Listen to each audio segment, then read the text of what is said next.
share that. All right. From my perspective, so I'm a criminal investigator, but I'm seeing based on the things that you're probably seeing every single day. But I'm seeing the ones that are like really bad. So I'm seeing the ones that are, actually result in money losses and things like that from a business email compromise. And it was really funny watching Tim's presentation before, is because he's looking at a lot of the internal type stuff, which, I don't get too many opportunities to do. I can advise on those sorts of things because they can't touch the systems. But my expertise comes from the edge, which is why I put this little edge in red here. It wasn't on accident. It was because we're really truly talking about the edge of maybe your network or your responsibilities, maybe the things that you didn't think about before. So as Dave mentioned before, yeah, I am working for law enforcement. Las Vegas Metropolitan Police Department is my main employer. I've been there for about 16 years. Been teaching for SANS for about 5 years now. I'm a certified instructor for SEC 497, which is our 400 level OSINT class. It's practical OSINT. So the same sort of things we're talking about today. It's the same sort of things we talked about in class. And again, the SANS difference here is wanting you to take away actual skills so you can go and do your jobs better. And so from my investigative experience, a lot of it, mainly the past, I would say 5, 6, 7, I'm getting long in the tooth here, 7 or 8 years, I've been involved in digital forensics and also cyber investigations. So the unit I work for is called Cyber Investigation Group, and we work in hand in hand with the feds that are here locally here, as well in task forces and dealing with cyber issues. And you're going to see cyber issues it's actually a lot of different things that are out there. And really there's a lot of bleed over from one thing to the next. So the first question I usually get asked is, hey, Jeff, what exactly is OSINT? So open source intelligence. And when I explain OSINT, it's really a culmination of things. So to be good at this, you truly have to be a jack of all trades. So we'll talk a little bit about each one of these, maybe not too much int or ImageInt today, but we'll talk about some SOCMINT or SOCMINT, social media intelligence, maybe a little bit of signals intelligence. But in the year 2024, a lot of OSINT type things fall into what we officially call cyber stuff. And that cyber stuff is really things like, knowing things about DNS, knowing things about how to find places on the internet, knowing what IP addresses mean, and taking all those skills and actually bringing back what we call actionable intelligence when you're done. So I'm here to kind of show you the downside, the dark side maybe of business email compromises. So you may be thinking to yourself, well, Jeff, I'm not really sure if I'm a prime target for business email compromises. And while you are not, I will say that 70% of the businesses out there, again, these numbers come not from me, but companies like Arctic Wolf and Abnormal Security, which both deal in incident response and email security. And they say that 70% of businesses that no business right now are targeted. 29% of those 70% targeted 70% businesses actually experience a successful attack. Well, how does the adversary in this situation define success? Well, they get money, right? So when they get that money, that is their success. So at the end of the day, most of these BEC adversaries, they want to redirect a payment, or they want to, make some sort of money off of, your company by ways of, somebody sending out, a payment to the wrong place, and they have entire money mule operations set out there. I can't even go into that. But these incidents are actually increasing in actual losses. Now, we actually saw a lot of these losses actually go down during the COVID times, 2020, 2021. But as you'll see here in a second, they're actually picking up. And on top of that, attackers know that your systems are pretty much finely tuned to intercept a lot of these phishing emails and things like that. So we have these things called these hybrid phishing attacks, where we have attackers that are also contacting businesses by phone. Yeah. So not only do you have to defend your email system, now it's your phone system. It's a lot of different things. And so almost half of those attacks, according to, again, Arctic Wolf and Abnormal Security, say that those attacks actually are also carried out, at least in part, by some sort of phone issue or phone mechanism. So why are attacks going up? There's a lot of different reasons. One of the driving factors out there is what we call phishing as a service, or PHAAS. Yeah, I know there's a service for everything now. But what phishing as a service does is it lowers the bar of entry. So before, a lot of these things were, I mean, these phishing operations, they were done by what I call, low information threat actors. They weren't doing a very good job, and they're very easy to determine and block and these things like that. But now threat actors out there, more sophisticated ones, are seeing that, well, hey, instead of me doing the phishing, why don't I just sell the service to someone else? And of course, now you're getting everyone who's able to do these things. And so they know that your defenses are hardened. And so now those people can just concentrate on the thing they do best, tricking your systems, getting around those things. And the other folks who are carrying out those attacks, the human element, are attacking your human element because they know, again, always, that the human element is the most exploitable type. And that it's easy to do if you do it all the time. Again, people doing the things that they're specialized in. So going back to, hey, am I actually being targeted?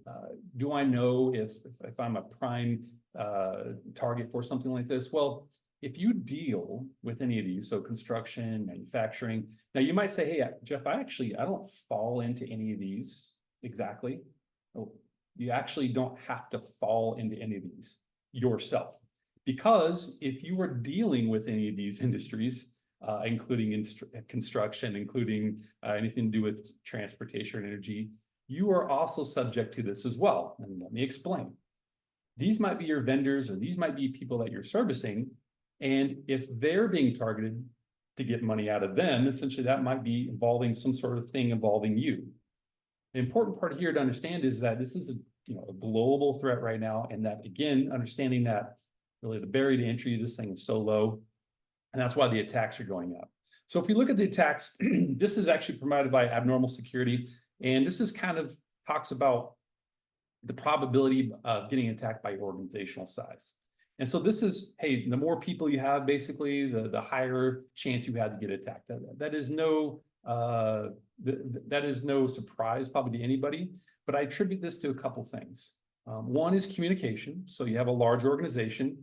And so while a large organization is over here on the right, see the ones that have the 50,000, the 300,000 over here. These ones have, both these companies over here probably have really good defenses. But what they don't probably have is, lots of good training and things like that. Maybe, nothing's directed enough, versus the folks over here, 0 to 1,000, don't have a lot of, good defenses, but they're just, have less targets. So everyone is really being targeted. But again, your chances for this sort of attack do go up based on the amount of people you have.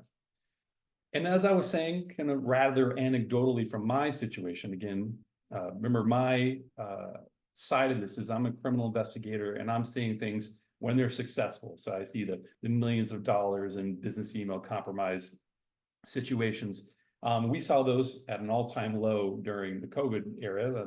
Businesses are shut down. There was a lot of government money that was heading out to people. We actually had to focus our mission on something else until, again, late 2021, early 2022, when things really started to pick up. So for whatever reason, you can blame it on phishing as a service. You can blame it on businesses returning to normal.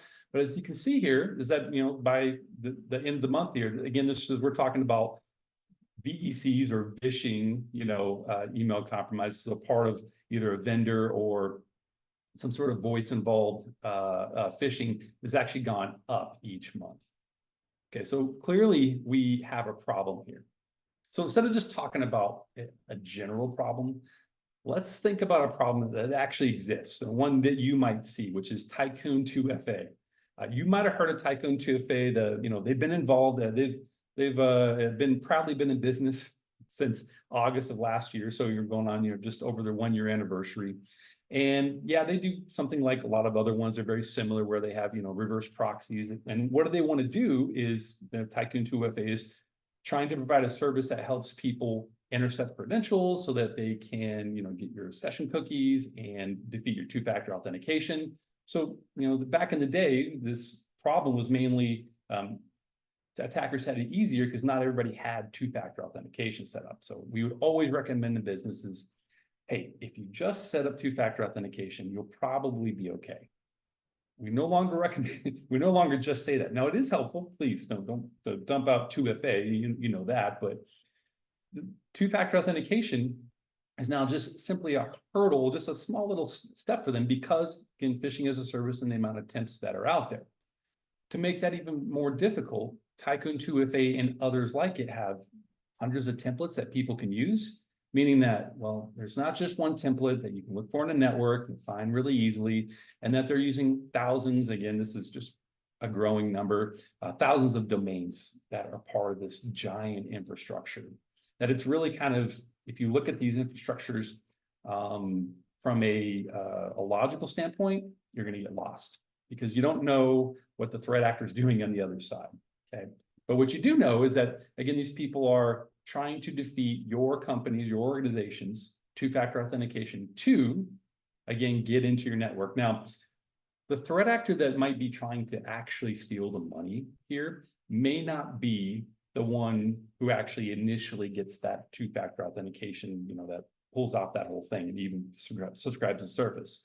They might be a authentication broker, an initial access broker, where they're going to also sell that to someone else. So inside your network, you're going to see someone, you know, maybe a user maybe click on something, and then you'll also see someone maybe log into the account to check it, and then shortly after, someone that looks like they're completely different, because they probably are. Maybe you're less, you know, you're less, I guess, tech savvy threat actor, log into the account, and all they really want to do is read some emails, gather some intel, and figure out how do they get paid. And so they can just sit around and do that. So I know in your environments, especially if you're in a larger environment, you're going to get a lot of alerts. It's going to be really hard to look at these things. So your job here, again, like Tim was saying before, is you want to try to hunt this thing down and then tamp it out and make sure that you're staying one step ahead of it. So because this is similar to other, you know, man-in-the-middle attacks, we know that we can try to recreate this in our environment if we find it in our environment. But the problem is that now these services are using things like Cloudflare. Yeah, they're trying to stop these automated systems from just going and, you know, doing this really fast. So unfortunately, in this scenario right here, not all this can be done in an automated fashion. Now, I'm going to show you how to pivot onto things. Don't worry, you're not going to have to click lots of captchas. You know, we're not doing that today. You might have to click one or two captchas, okay? But that's something that's out there. And when these things, when you finally get past the Cloudflare screen, and maybe you get on the next one, you know that there's going to be pages out there, resources that things are going to request, and we want to look at those requests to see if they are unique in nature. That's where it comes to the part where we can automate these things and try to figure out what's actually going on. Okay, so once we automate those things, so I created this little GIF. Let's see if the GIF actually works over here on AnyRun. Yeah, it does. And what I want to do is any.run, again, is a site that a service, you can use it for free, that allows you to, you know, put your site in. And basically, you have a virtual machine, you put your site in, and you are able to click the captchas themselves. Now, the thing that, okay, so I like any.run. It actually emits a really nice report on the back end, so you can kind of see the things that are going on from a network traffic standpoint. Really cuts down your analytical time, but it's only maybe, I think they only give you about 30 seconds for the free tier to do this. Okay, so this part here, now so what I don't recommend doing is, you know, clicking on a random link in your own network. You wouldn't do that anyways, but we're doing this in someone else's environment that's safe.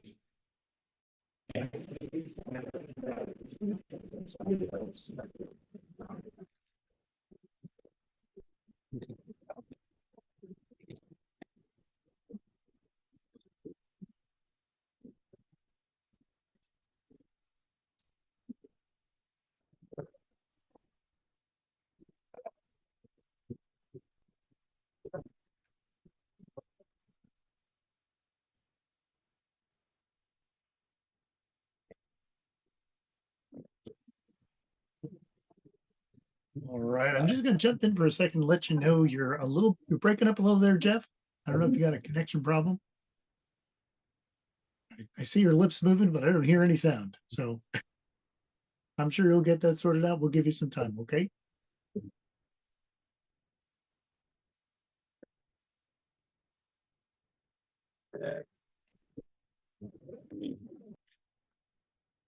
Dave, can you hear me now? Yeah, we sure can. That's the thrill Okay, of all live presentations, right? Thank you very much, Jeff. right. Well, I mean, why would you want to see a boring recorded one? You can see a live one where I can mess up during the session. Yeah. Okay, so if you can hear me now, great. Thanks for letting me know, Dave. So, okay, so let's go back to what we're talking about. So triage, it's the same sort of thing as any .run. And our goal here is to solve those CAPTCHAs. And they'll even let you record up to 30 minutes. I've never done that, but again, if you have a situation where you need to collect a lot of information, they'll let you do that.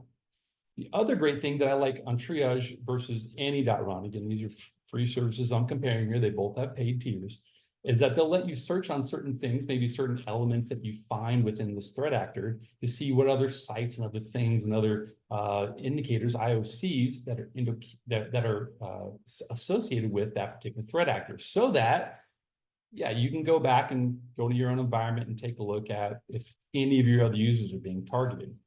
Because at the end of the day, your job is to try to get ahead of this thing or cut it off right now and determine, does this thing need to turn into a full-blown incident, or is it just simply an event that you maybe can just kind of sidestep around and determine that there's no need to worry and you can focus on something else and enjoy your day. So this is what I do on my side. And this is using urlscan.io. urlscan.io I use a lot for a lot of different reasons, but again, it's another free tool that's provided by Security Trails. And so what we've done here specifically with Tycoon 2FA is that we've taken information that was from some CSS, some cascading style slides, and we took those very particular unique indicators from those slides that we found with them, and we searched urlscan.io to see if anybody else had ever searched anything that's related to that. So we're saying, hey, with any of the pages you've ever seen urlscan.io, by the way, lots of people use this service and they're submitting things all the time. And so this is a really good resource. And they're also, so what we do is we say, I searched this, I think it was last week or so. And again, these are old pages that I'm searching from Tycoon 2FA. We're not trying to give away everything, but again, you can see down here that they were last seen around 8 months ago. Yeah, so clearly the threat actor has changed their tactics, but this, if you look at the entire list, this is actually what, 3,079. Yeah, you can imagine 3,079. And this is just the ones that match this particular CSS. Okay.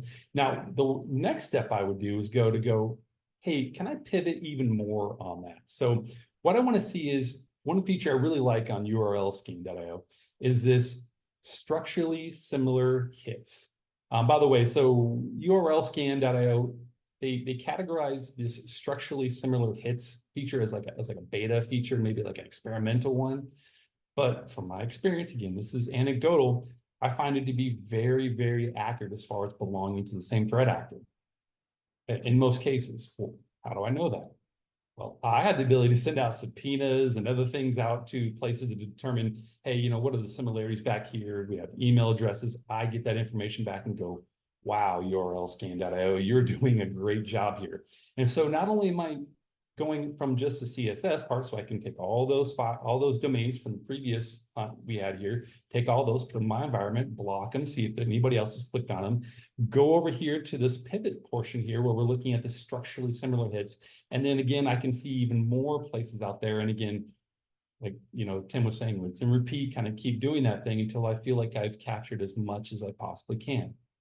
So in this situation, I could say, well, have I done everything that I could possibly do in this scenario? And the answer is probably yes at this point, if you're doing all these things, which is probably more than most people are doing in this situation. Because again, this is outside of your particular organization, that information you pretty much need on your inside organization to really say with confidence that that information is, that your situation is static from that.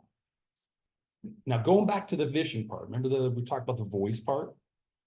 Yeah, they're going to call you. And that calling could be, you know, there's also, you know, smishing we'll talk about here in a second, but specifically for voice calling, we find a lot of these threat actors are doing things like, you know, spoofing phone calls. Now, I've seen some measures out there that other countries and organizations have taken to try to limit the amount of spoofed phone calls.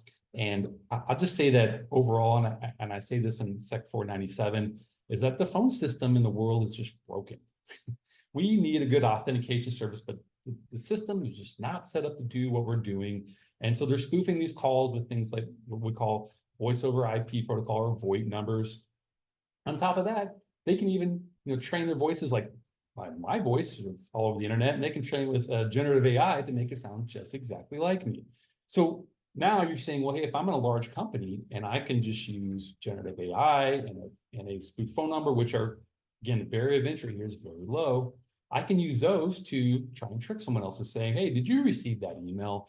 Yeah, can you just go ahead and send that over? And then you, as someone who's monitoring the tech side, will never even see that part. And that'll be a missing component over there. But those are the things that are going on, so things to think about. Now, on the other side, we have smishing, which is, SMS phishing, whatever you want to call it. It is true, a lot of these are consumer focused. Now, the advantage here on smishing, at least for now, nothing that I know of, is that they can't spoof text messages at the moment. And this is something that's going to be a direct attack on your mobile system. And when I say on your mobile phones, it could be on someone's personal phone that you don't even know about. And so you find yourself in the middle of these as well. And it's important to understand these threats from an OSINT standpoint and the threats that are out there. Now, this isn't a Halloween-focused presentation. It's not Dracula, it's Darkula. And again, Darkula is just one of those things. I don't know if there's really a term. I just kind of made up smishing as a service. But that's essentially what it is they're sending out real RCS, so that's for Android phones, soon to be for iPhones, and also iMessages out to people. And you might be, on a side note, you might be saying to yourself, how do they even do that, Jeff? Well, I mean, these people have entire real mobile phones, like mobile phone farms that are out there. And believe it or not, I know it's terrible. And they're scripting all these things and they're doing it in a very automated standpoint. On top of that, these smishing services even have, again, they're leveraging generative AI, and they're initially dealing with people from a generative AI standpoint that engage in conversation until it gets handed over to a real person. Now, you might know about this already. You have MDM, mobile defenses set up on your devices, and you would want to know how to block these ahead of time. If attacker wants to go from this side, I mean, now we're truly getting on the outside, aren't we? People's personal phones or even, their work phones. And with Darkula, just itself is up to 20,000 plus, probably more by now, domains that are out there. Yep. First thing you're thinking is that I want to block these. Well, how do I go ahead and do this?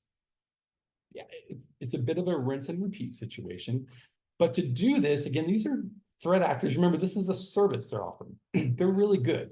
So you can't just go out to like any.run and on a Windows machine and pretend to be that. Now you actually need to pretend to be a mobile device. So you could do that virtually. You could also go to urlscan.io and scan that site.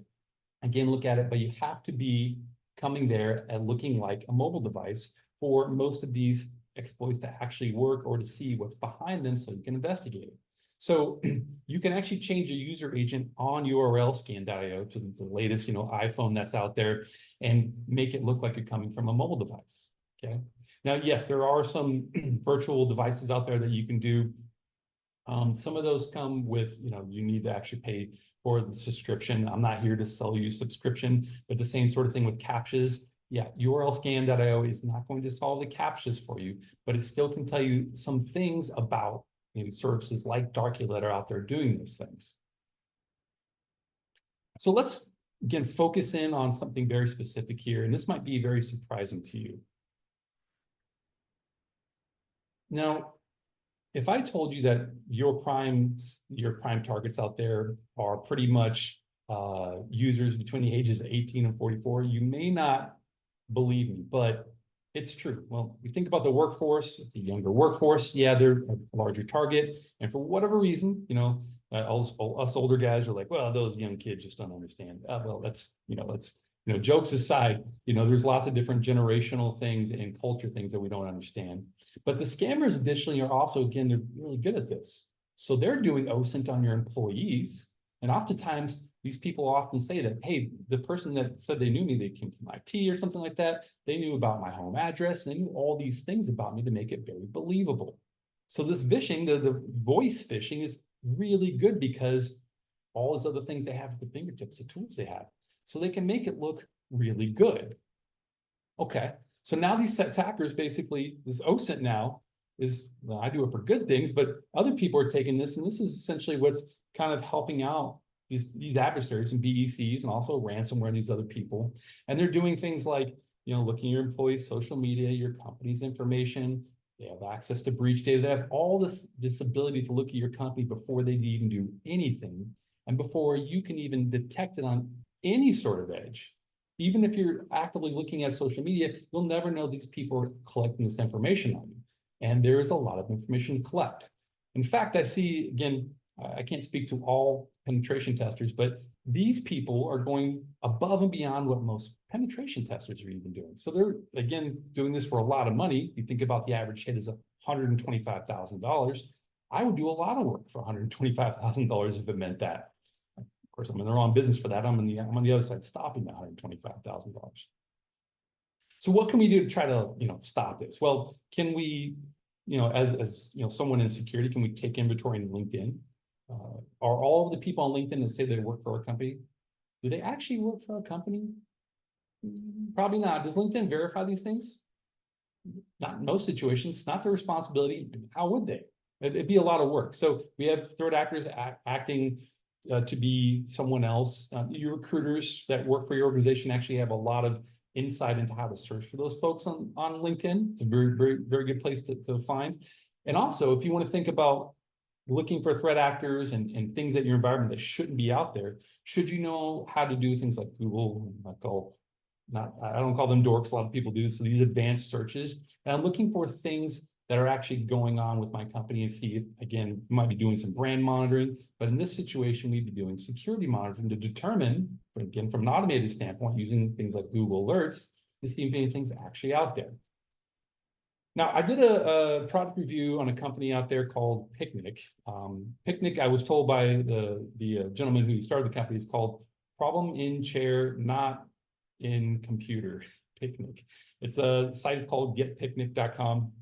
Again, I don't have any sort of monetary connection to them at all. But this is a dashboard that I just had them send me over. And this person up here represents basically one person, one employee up here. And these are all the PII, things like that, breach data that's related to them. And this is how it's related to all their individual pieces of information. Now, what places like Picnic does is that they take off your employees' information that's sitting out there on the internet. So, going back to the vision part, threat actors won't know things like their home address. They won't know how to, stalk those people, basically learn more about them. And they'll figure out, well, maybe I'll just go on to the next place because this person's out there. Now, one thing that you might be wondering is like, well, how would I know all this information about my employee? Well, what organizations like Picnic does is that they collect that from the employee. They offer it as a service to them so that, hey, wouldn't you want to take your information off the internet? I would, I do. So this is a service for them as well. So they provide that information. It's kind of a symbiotic relationship. And that's what I really like. So the thing to realize though, that even if, no matter what company you are, whether it's Picnic or anybody else, we can't get rid of the breach data that's out there. Yeah, so you might be able to get rid of it from some sites, but all these different Russian forums on, the deep and dark web. You can't get it off of those places. There's other places that you can't get it off of. And if you're going to investigate these things, knowing that we can't get it off, to understand what your true exposure is, you probably in your organization need some sort of access to breach data. Now, what we talk about in Sec 497 is if you do this, it's a full-time job. I would recommend some services. If you want to talk to me offline, I can talk about places that I know of. But again, this is something you probably need access to. What else are attackers doing? Well, they're looking at business records. They're looking at all these other things to figure out what is going on with your company, who else they can target. Did you know, but for example, we're running low on time here, is that they even use wireless signals. So they can fingerprint your company using things like Wiggle, this open database that's out there using signals intelligence or SIGINT, and they can fingerprint your company if they understand, hey, XYZ company uses a certain nomenclature when they name their Wi-Fi devices. let's see if I put that into Wiggle and search for the entire world where all those devices show up at. I'll bet you that some of those devices, and again, there'll probably be maybe, you know, some false positives out there, but there'll be some parts that aren't listed with your company that are actually out there that they can find. And again, that's another weakness for you. There's also things like your actual templates, where I find in some situations attackers actually never really truly got into someone's email network. They just got templates off of places like Gray Hat Warfare and other places. Gray Hat Warfare, if you didn't know, again, we talked about this in Sec 497, is a great place for attackers to look at cloud services that are exposed to the internet. Yeah, another part of your edge area that you may or may not be aware of. They index all this information, and all attackers have to do is go on there and search for the invoices. If they know how the files are named, they can find your invoices. So here's how I, you know, as a person that I recommend, I don't want you to be a victim of BECs. I would think about things like, you know, taking the information we learned here, the most up-to-date information, and training people when we're giving training into Cybersecurity Awareness Month. Give them the training that's actually going on now, not the stuff that was from last year, but the real stuff that's going on right now. People will be very interested. The other thing is to know is that not only do the cyber people need to know about OSINT, but also your physical security people also have a portion in this too, because again, the cyber folks can't do everything. So at the end of this, what I want you all to take away from this is that if you're running a network, you have to understand that there are so many different there's so many different places out there that attackers can get information from, and you just really need to start understanding where this information actually comes from and how maybe you can stop it, and also how you can deal with it in a timely manner, and also protect your network overall. Make sure not only your company's safe, but also your employees.